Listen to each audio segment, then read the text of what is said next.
Again, for another exploration here in Santa Rosa. Today we're going to take a look at some of the architecture and the interesting history behind it.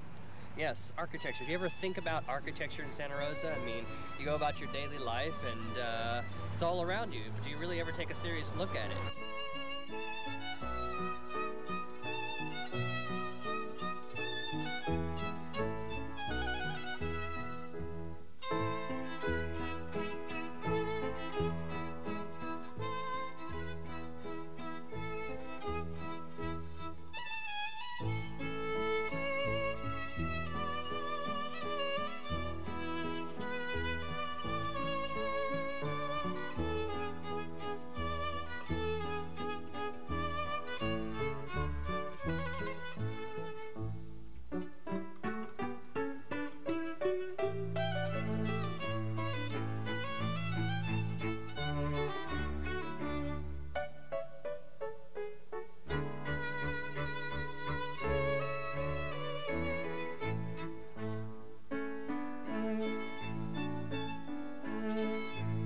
Today we're going to go into the Mailer building that was just built right after the 1906 earthquake, in which Santa Rosa sustained a lot of damage from that earthquake.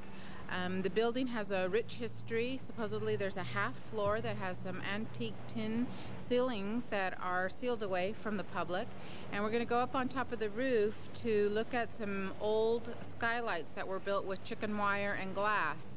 So let's go take a look and see what this building has to show us and tell us.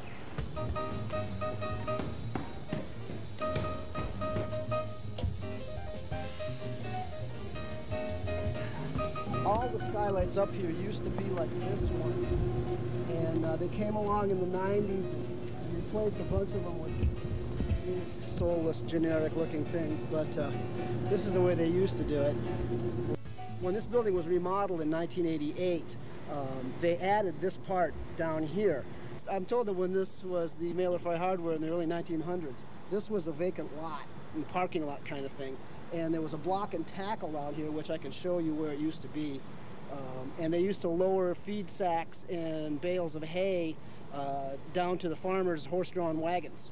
Wow. That's old Santa Rosa. This is what we refer to as the mezzanine. It's really just a utility area where the cable and the phone and a lot of the plumbing and the gas lines and things like that are located.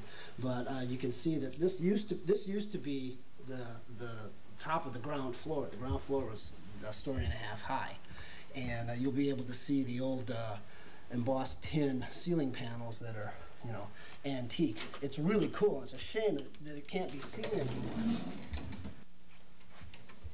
Hey, here we go again to another little hatch. Love it. Watch your head. I can't believe they don't use this. I know, it's so cool.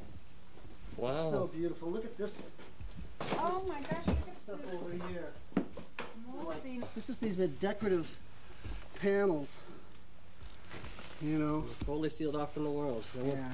Tell us about how old is this building and how did It was built after the 1906 quake, and it was Mailer Fry Hardware until the middle 80s, and then they vacated and it sat empty for a little while, and then it was remodeled in 1988 to its current state, and that's when the shops were put in downstairs, and they built this floor and put in all the, you know, utilities and stuff in here, and hid this beautiful hand-done ceiling. It's a shame that these aren't being used and that they're just stuck in this, you know, in-between floor.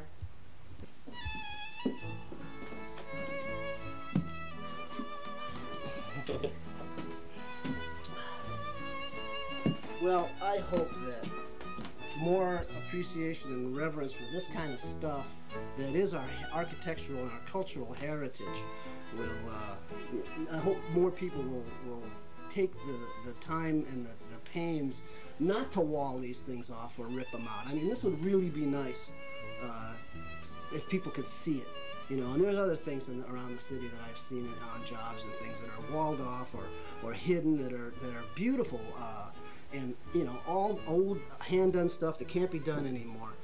And I hope that this stuff gets more attention and is preserved and shared with our children and our grandchildren, because it's really cool stuff.